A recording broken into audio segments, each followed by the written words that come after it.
Thank you, Mr. Speaker. I yield back balance of my time. Mr. Forbes. Speaker. Mr. Speaker, on April 6th of this year, the President of the United States traveled halfway around the globe and in the nation of Turkey essentially proclaimed that the United States was not a Judeo-Christian nation. Now, I don't challenge his right to do that, nor do I dispute the fact that that is what he believes. But I wish that he had asked and answered two questions when he did that. The first question was whether or not we ever considered ourselves a Judeo-Christian nation.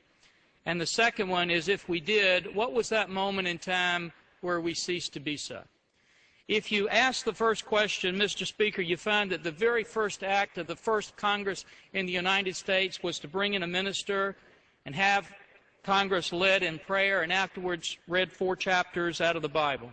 A few years later, when we unanimously declared our independence, we made certain that the rights in there were given to us by our Creator. When the treaty was signed in the Treaty of Paris in 1783 that ended the Revolutionary War and birthed this nation, the signers of that document made clear that it began with this phrase, "In the name of the most holy and undivided Trinity." When our Constitution was signed, the signers made sure that they punctuated the end of it by saying, "In the year of our Lord, 1787.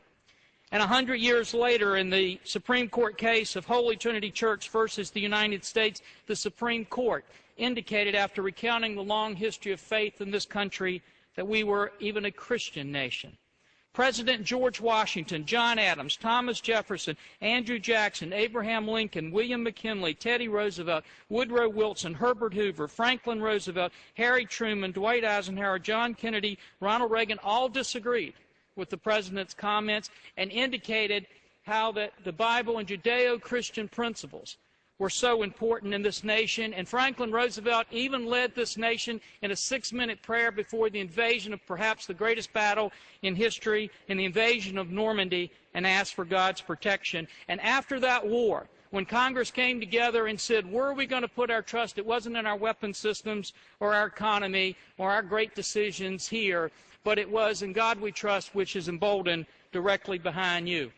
So if, in fact, we were a nation that was birthed on those Judeo-Christian principles, what was that moment in time when we ceased to so be? It wasn't when a small group of people succeeded in taking prayer out of our schools, or when they tried to cover up the word referencing God on the Washington Monument, or they tried to stop our veterans from having flag-folding ceremonies at their funerals on voluntary basis because they mentioned God, or even when they tried in the new visitor center to change that national motto and to refuse to put "In God We Trust" in there. No, Mr. Speaker, it wasn't any of those times, because they can rip that word off of all of our buildings, and still those Judeo-Christian principles are so interwoven in a tapestry of freedom and liberty that to begin to unravel one is to unravel the other. And that's why we have filed the Spiritual Heritage Resolution to help reaffirm that great history of faith that we have in this nation, and to say to those individuals who have yielded to the temptation of concluding that we are no longer a Judeo-Christian nation to come back and look at those great principles that birthed this nation and sustain us today, because we believe if they do, they will conclude, as President Eisenhower did and later Gerald Ford repeated, that without God there could be no American form of government, nor an American way of life. Recognition of the Supreme Being is the first expression of Americanism.